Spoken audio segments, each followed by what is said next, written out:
You're going to lose sleep. You'll doubt whether it'll work. You'll stress to make ends meet. You won't finish your to-do list. You'll wonder whether you made the right call and have no way to know for years. This is what hard feels like, and that's okay. Everything worth doing is hard, and the more worth doing it is, the harder it is. The greater the payoff, the greater the hardship. If it's hard, good. It means no one else will do it. More for you. Start with action and make small promises to yourself that you don't break. If you had a friend and every single time that you and your friend decided that you were going to go out for dinner, that friend either showed up 2 hours late or didn't show up at all, you would stop trusting that person. That is the relationship that you have with yourself. You need to be able to trust your own word. And a lot of us don't, because life is very convenient and it is easy for people to not stick to the promises that they set themselves, because our ability to be idealistic is always going to outstrip reality's ability to deliver that to us. As soon as you posit an ideal, you then begin to compare yourself to that ideal. And true hell is when the person that you are meets the person that you could have been. I think a lot of the pushback that I got from the people around me, some of the people around me, was your behavior is throwing my behavior into sharp contrast. And, this is the lonely chapter, right? This is why the movement away from your existing friend group. This is Neo, you've already been down that road, you know where it leads, you know you don't want to go there. It's all of those things. Reminder that if you want to be exceptional, you're going to be different from everyone else. That's what makes you exceptional. You can't fit in and also be exceptional. Both have discomfort. When you fit in, you have internal conflict because you're not being 100% you. When you're exceptional, you have external conflict because everyone sees you as different. Pick one. When your friends start to say, you've changed, remember it's because they don't know how to say, you've grown.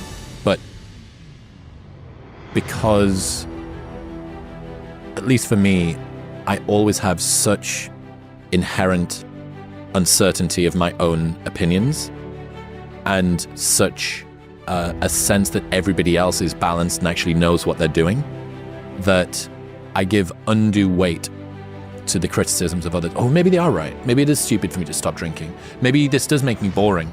Maybe it is pointless for me to do. Like, who even knows if meditation works? Sam Harris, right? Like, all of these doubts that start to creep in, and that, like we were saying before, I was riddled with fake ambitions.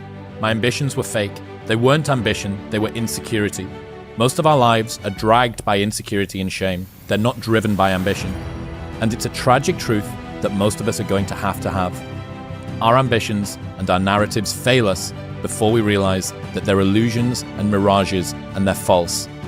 This is the discomfort that everybody feels, whether you're launching a business or doing personal development or doing all the rest of it. And as opposed to thinking about it as a bug, think about it as a feature. And as opposed to thinking about it as something that's a personal curse that's difficult, think about it as the selection criteria that everybody has to get over. That's the reason why so few people are equanimous and actually have peace in their mind. Because meditation is hard and everyone thinks, am I doing it right? This kind of sucks and I'm twitchy and I'm tired today. Why are so few people in shape? Because going to the gym and sticking to the gym is difficult.